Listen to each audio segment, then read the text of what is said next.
Hello, hello. I don't know if this is working. Let's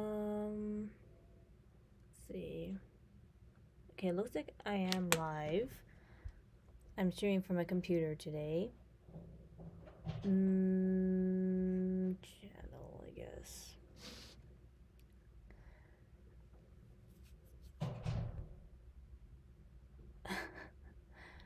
Can you see this, I wonder?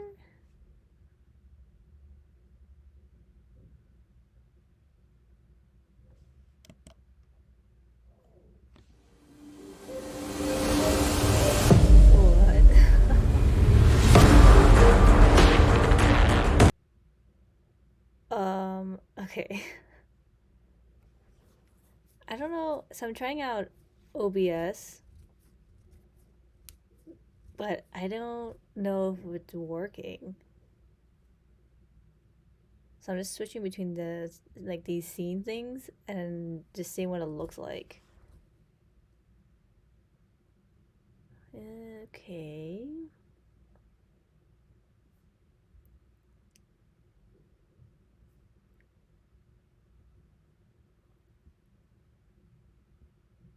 I thought a window capture would be working, but it's not.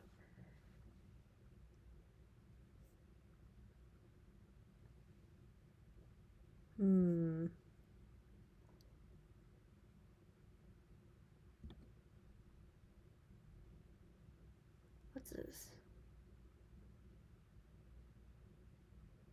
Okay, I just pressed like record next to test widgets and I don't know what it's doing. Oh my gosh.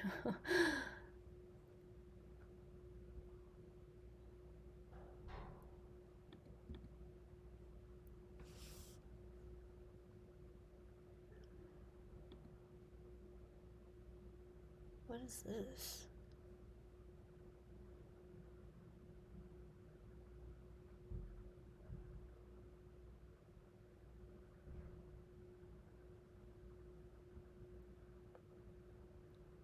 Ooh, wait, did something just happen?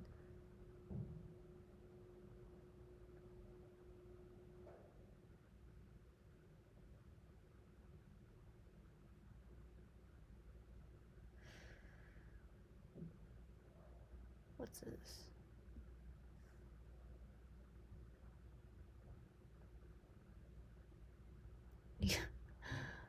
Hello, you can't see anything, and I don't know how to work this. Like, I can switch between random scenes, but when I go to main, you just don't see anything.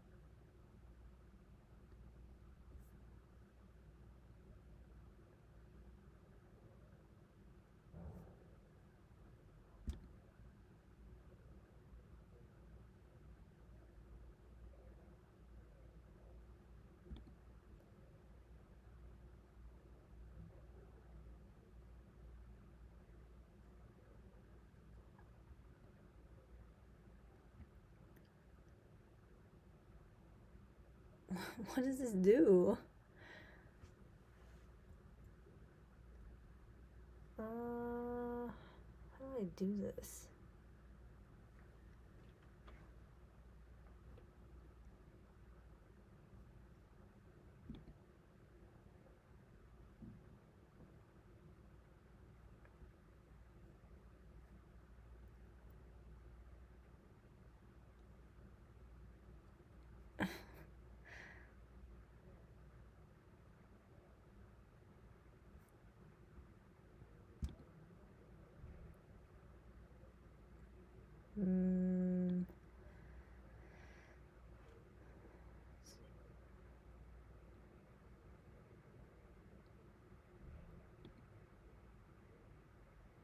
Oh, wait a second. Window capture compatible with most modern browsers and programs. Display capture primary and secondary. What if I add this?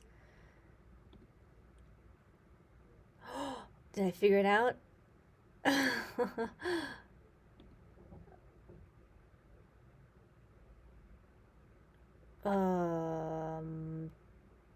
To window? Okay, that did something. Manual? What's manual? But why is it so zoomed in?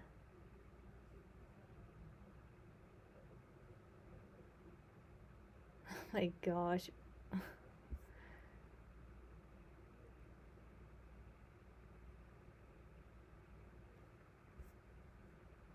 Like, what is, why? Just, the beginning parts is technical difficulties, because otherwise I don't know how else I'm going to, I guess, test or whatever. Properties, what's that? Oh, okay, that's what. Crop left. What?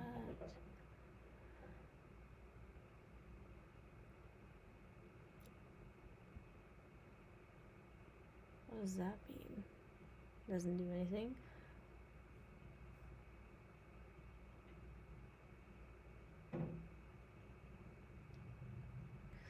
Oh.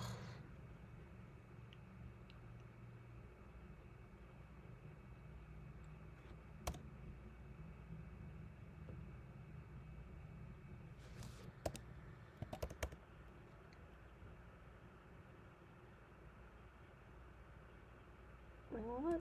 I don't know how to... Whoa, what is happening to the screen behind?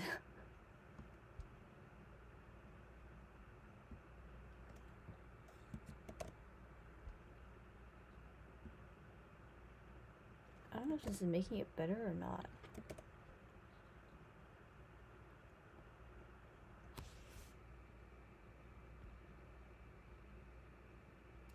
Okay.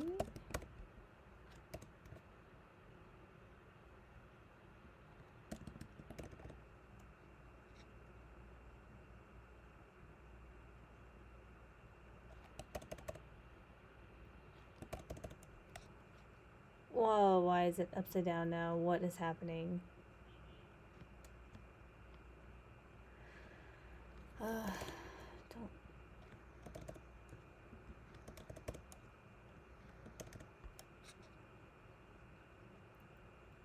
I mean, it's kind of zoomed out now, but... Yeah, it starts...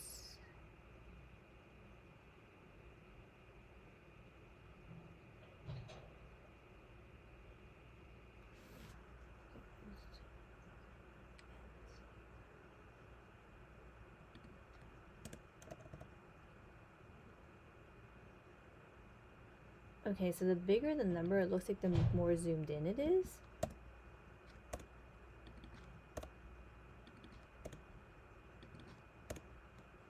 But then why is it, if it's 0, it doesn't show everything?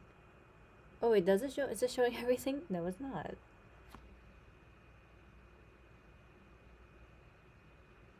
I mean, it doesn't look like it.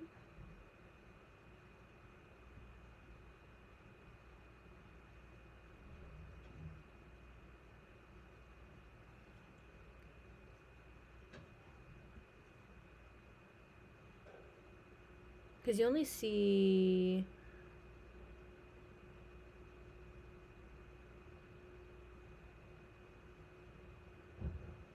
a really small portion of the screen. Like, just this box, I think it seems like. Oh wait, not even. Here?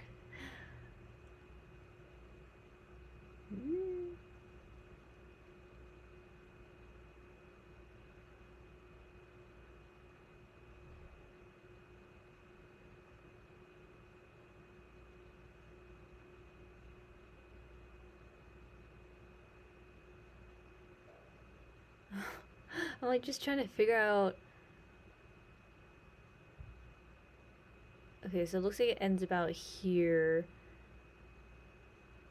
And that's about halfway across my screen.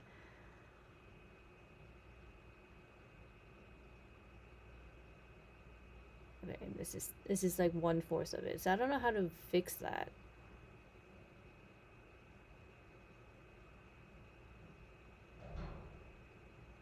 Display capture properties.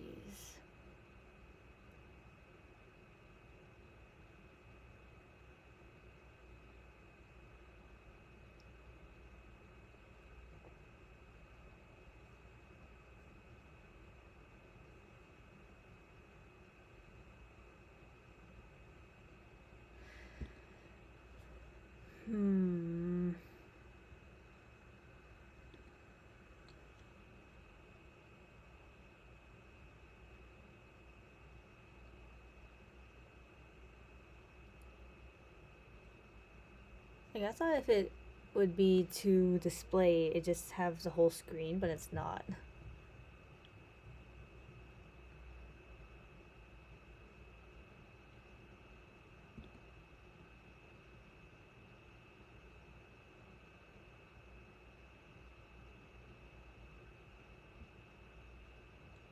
Oops. Not that. Properties? What's disabled before load? I don't know.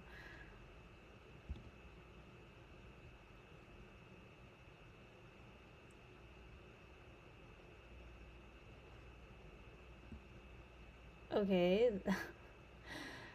That's not it.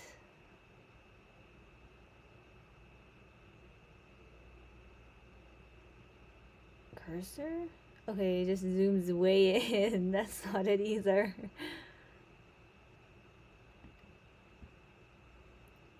Desktop is...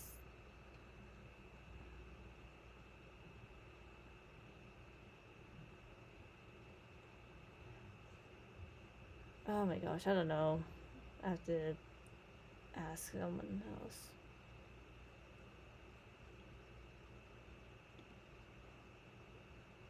Well, this is what I was planning to show people from the last video. If anyone else in the chat knows how to work OBS, please tell me.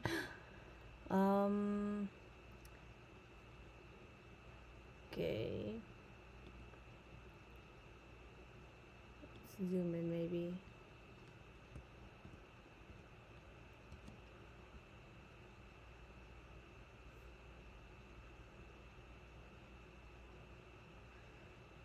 I just want to shift it over.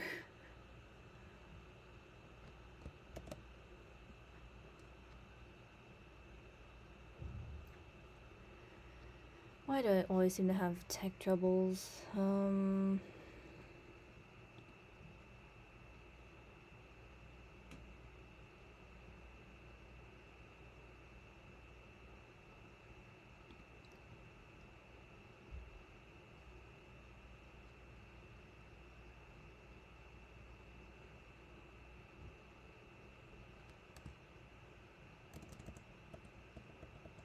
Okay, if I zoom in really, really close, how much can you see?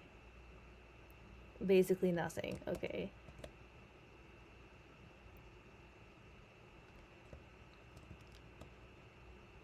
Is this better?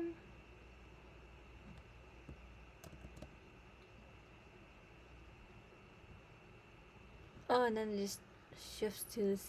Basically, you just see this, and then like teeny weeny bit of a picture. Oh my goodness. Where did it go? There it is.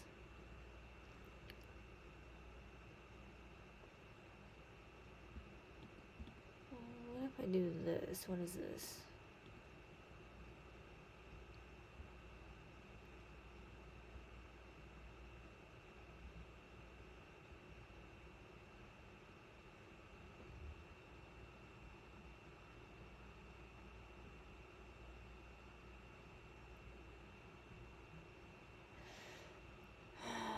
That's not it either. See, I don't know why it just shows a black screen when I click onto desktop here.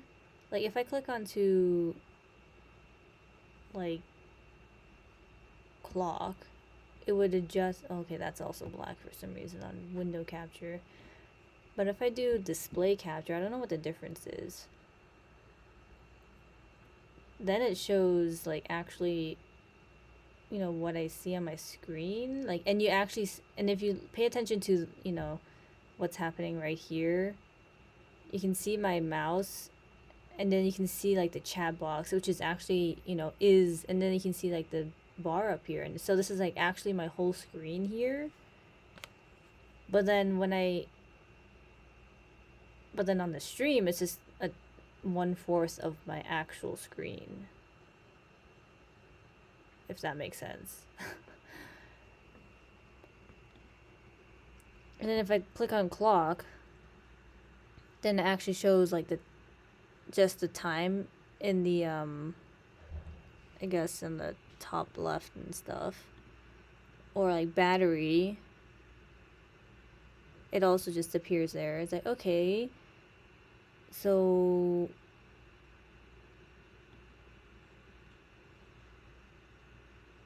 and I can see part of the settings that I'm trying to figure out. But then once I click on, and if I click on cursor, then it's like just a tiny bit of the corner. You can see where like a little bit as a background. But then once I click onto, what's menu bar? Yeah, is this the top of this, like the computer thing? You know, which isn't helpful. And then once I click on the desktop, it actually doesn't show my whole desktop. It's just this tiny little corner.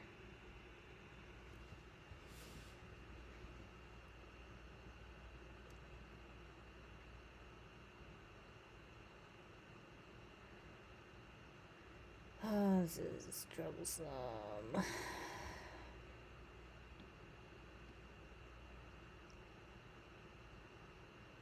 It doesn't do anything.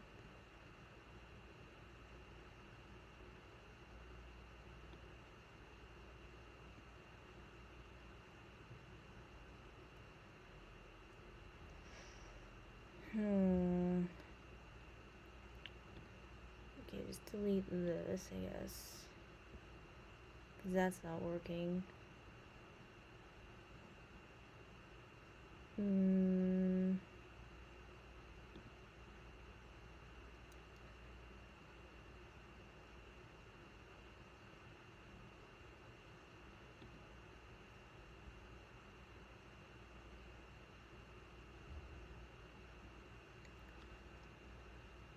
What is this?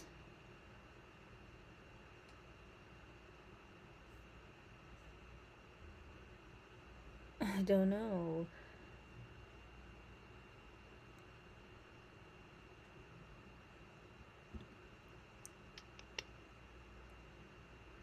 Performance mode, what's that? Oh wait, I already tried that.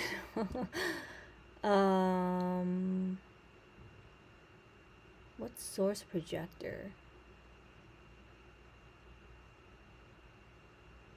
What is this? Full screen display. What? Like, what is this?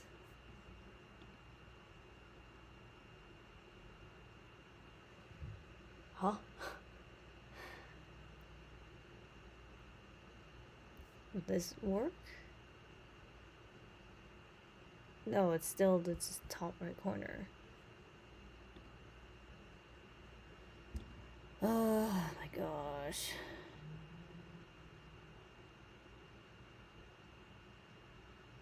Fit to screen, what's that? Wait, did I do it?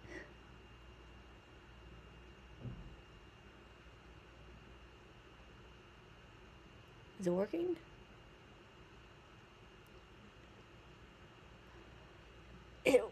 It worked. It worked.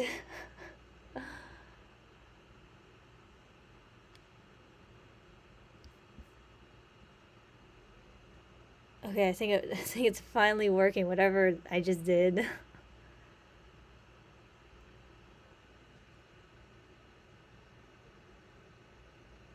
Oh Oh, did you like my Studio Ghibli background, by the way?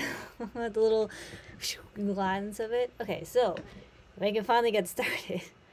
I don't know how to, change scenes yet properly. Like, instead of doing, excuse me, the whole entire process of whatever 20 minutes of me struggling to get to this point, I don't know how to do it where it would be a scene where it's like, oh, stream is starting, and then it would transition. Like, I would press some button or I don't know what, and then it just go to this or something.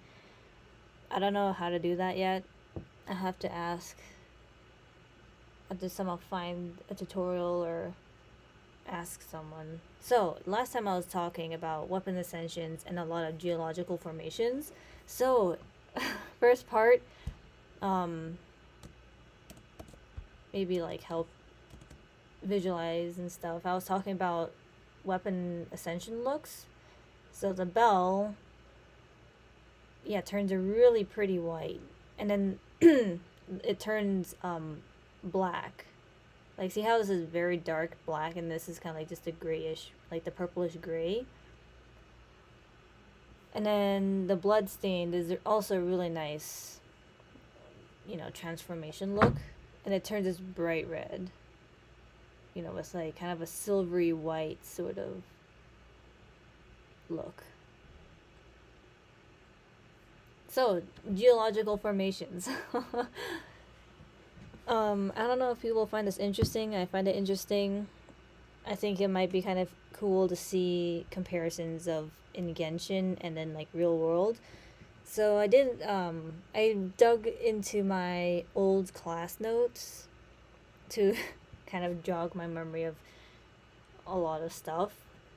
But yeah, Luhua Pool in Genshin, obviously, as you can see, is based, it looks like it's based off of Huang Long, which is actually yellow dragon in Chinese. So I was actually kind of right. It still looks kind of small on the screen. Maybe that's better.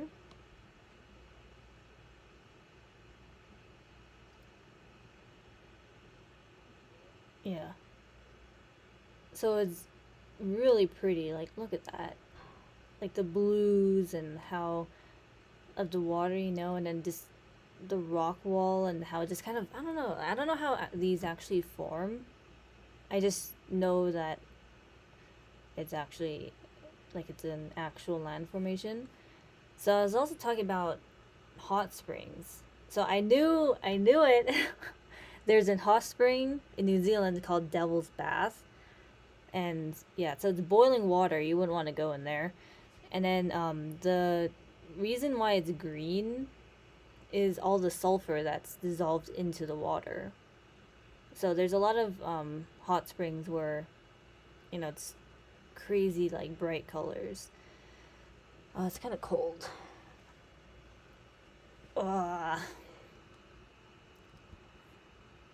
So here's the rainbow hot springs in Yellowstone. And the reason why it's so colorful is like bacteria and the algae. As you can see my notes.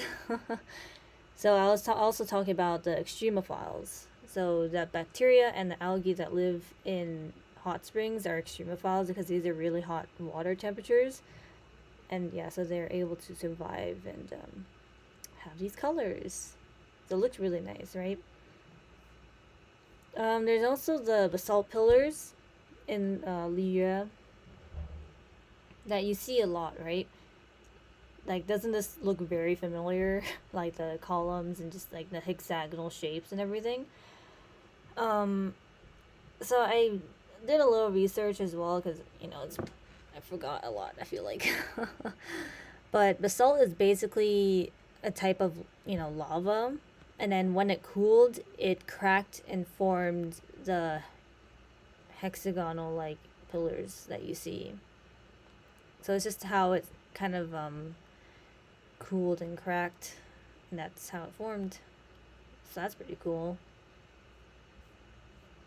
And then I was also talking about how it'd be cool if Natlan had huge, crystal caves and everything, but I started going off kind of on a tangent on maybe things that people wouldn't understand what I'm talking about. So I gave an example of obsidian and granite about crystal size and like if it would be intrusive or extrusive.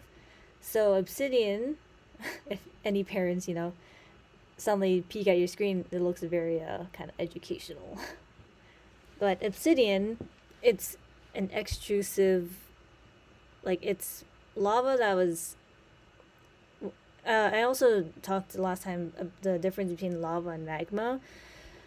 So it's just, I guess you can say like the name kind of helps you know where in the earth it was. So lava outside, magma inside. So when lava cools extremely quickly, it the crystals in like the rocks that would form and like the minerals and everything, they wouldn't have time to form, so you wouldn't see anything, right? So obsidian is an example where it cooled so quickly, there's no there's no crystals at all. So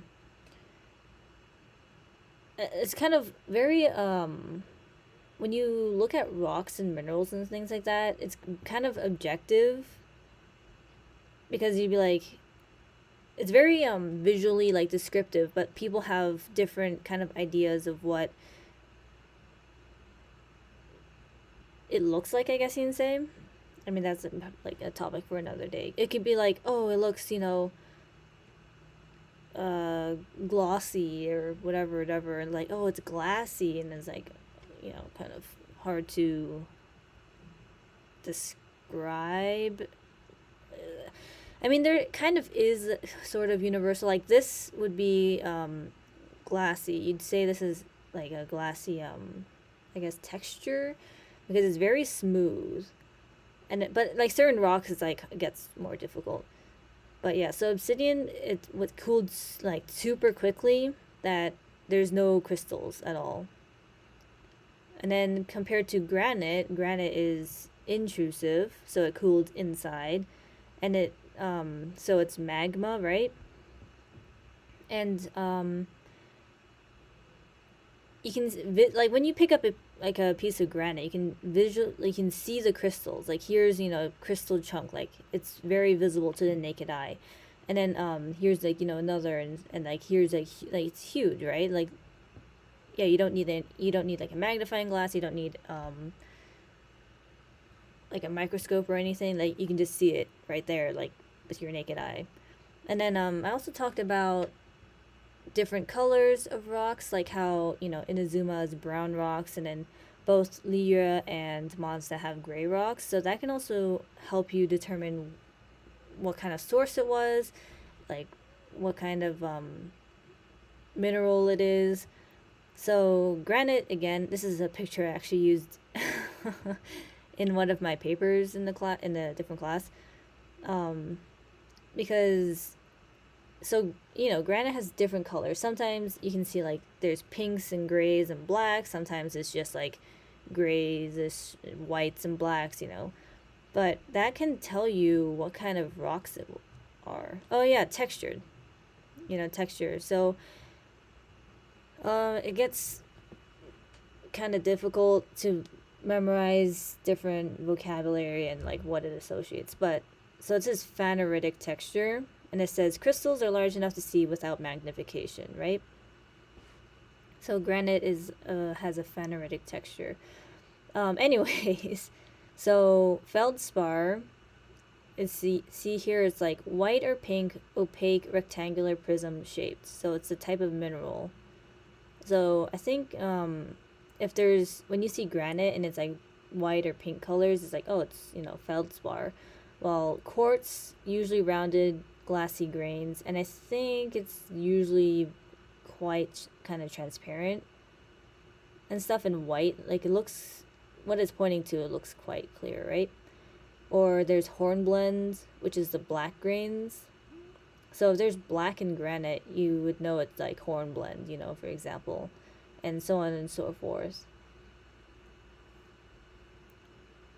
Yeah, there's a lot of notes on volcanoes I have, but I have pictures. Don't worry. I got you. I searched up any sort of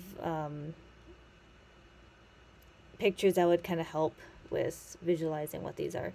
So I talked about here extrusive or intrusive. That's just, inside or outside. And then there's also how there's many factors for the type of lava. Temperature, volume, I don't remember exactly what volume. Viscosity I talked about. And then yeah, so it's the resistance to flow. So the more viscous it is, the more it resists like flowing. So there's ultramafic, mafic, intermediate, and then felsic. So here you can see my notes, right? Like I guess ultramafic would be like super watery or such, but in the class we didn't really focus on that. It was more mafic, intermediate, and felsic. So felsic has a high viscosity and low temperature. So that would lead to the pyroclastic explosions and such. While mafic and kind of like maybe a bit, well, I think intermediate and felsic is more high viscosity, while mafic is more the low viscosity, so it's very like watery, kind of runny, but it has a very high temperatures. What? It has a very high temperature. And yeah, I forgot this word. I was like, what's the opposite of pyroclastic? It's effusive. So yeah, example is in Hawaii and also the Mid-Atlantic Ridge.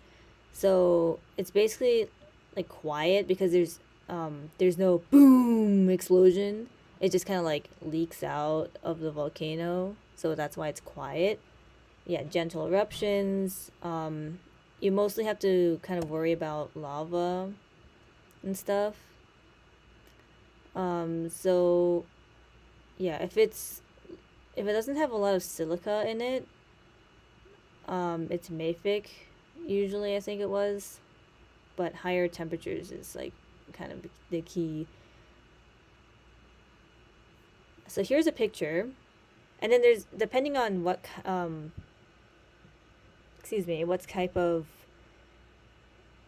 lava texture and stuff, it can create different types of cooled lava. So here it kind of just flows. Here you can just see it just like this type of lava formation, when it cools, is called pahoho. If I type it out, I think it's like spelled like that.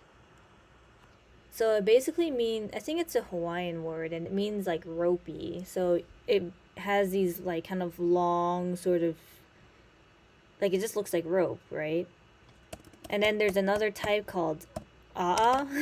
It's literally 2 A's. It's very, if you search up A'a like lava, it's very like spiky, very blocky and stuff. So like imagine a way to remember like what it is imagine you're like gonna step on that. It's gonna be spiky, so it's gonna hurt you. So it's gonna be like right? So and stuff like that. There's also pillow lava that I think mostly forms underwater, and it kind of let's see. Let's search up pillow lava. Yeah, so it forms very, round bits of cool. It's really cool if you see it form underwater. But yeah, it forms just very round, kind of bubbly sort of look. Let's search up videos. That'd be cool.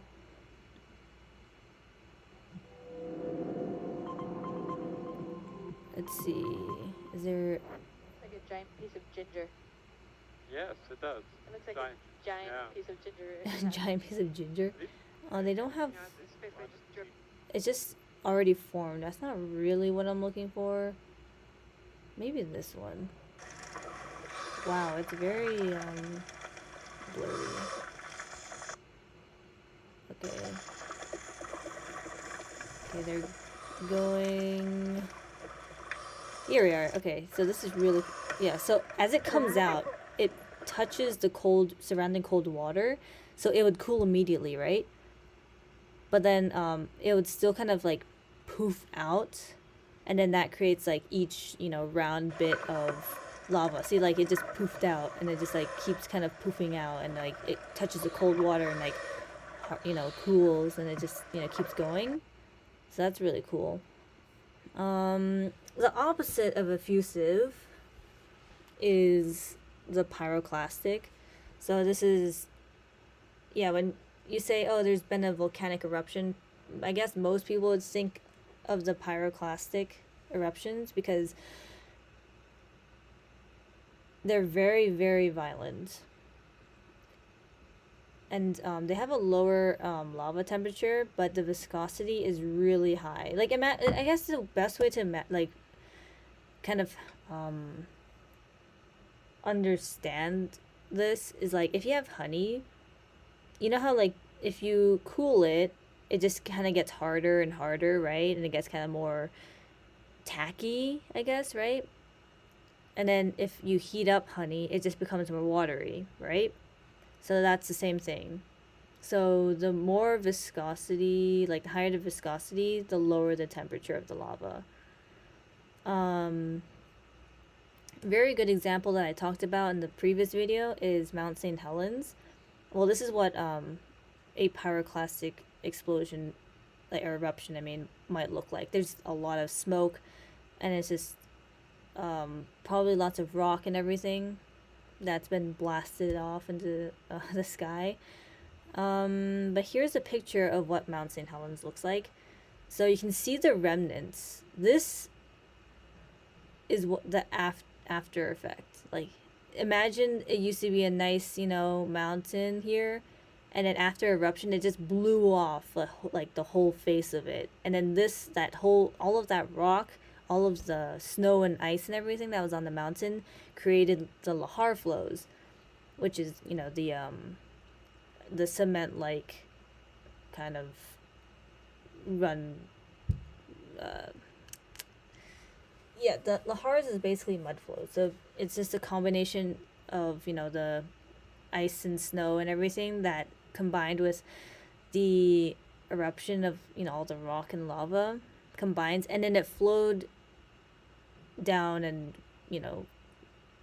out and everything. So this is like it blew up this hole here, and then so now there's like a tiny, see this, it created a tiny mini volcano within, and you can see it smoking and everything. So that's that formed inside this crater. So here are different types of landforms that would be kind of cool maybe to see, in that land. So effusive, right, the very runny type of lava, they come out of these things called fissures. So it's basically like there's a crack, and it just kind of like comes flowing out of the crack, and then they create these things called flood basalts. So it's basically, yeah, generally flat layers. So it just kind of like flows and just like comes over here and just comes out in like layers. And then depending, like it's been kind of a while, but we studied this very famous flood basalt in like western US. The scablands and stuff like that, that's all like flood basalts. And then you can see that there's many layers, so there's been many flood basalts that happened over all those years. So that's a very interesting kind of geological function, formation from flood basalts. And since it has a very low viscosity, it just kind of like runs and then it settles very flat, right? There's also central eruptions like shield volcanoes. Yeah, so you can actually you can actually look at a volcano, and depending on the shape you can kind of tell what type of lava there is and what kind of explosion there would be. So shield volcano is very, very like flat. See that? It's very flat, it's very like wide, and it's kind of like just sits. And then you can imagine it like, because it's so like the lava is very runny, if when it comes out it just kind of like comes out and just like flows and just like down, so it makes it very, yeah, very flat like that. It just makes it very compared to cinder cones. These are, yeah, very tall, very like typical mountain drawing shapes that you would do if you're when you're younger, and it's because it's pyroclastic, so it can, you know, it can stick a bit better, so it can kind of pile higher, right? If that makes sense. Like imagine you're trying to layer slime, it just kind of like blobs and it would create this sort of, you know, round flat shape, and compared to like if you're trying to pile sand, it would definitely pile better like this. So you know that this would be pyroclastic because of this very cone-like shape. I'm gonna skip this, but that's like another kind of volcano shape and stuff. But another one is a caldera, which is basically a giant volcano. Yellowstone's an example of a caldera.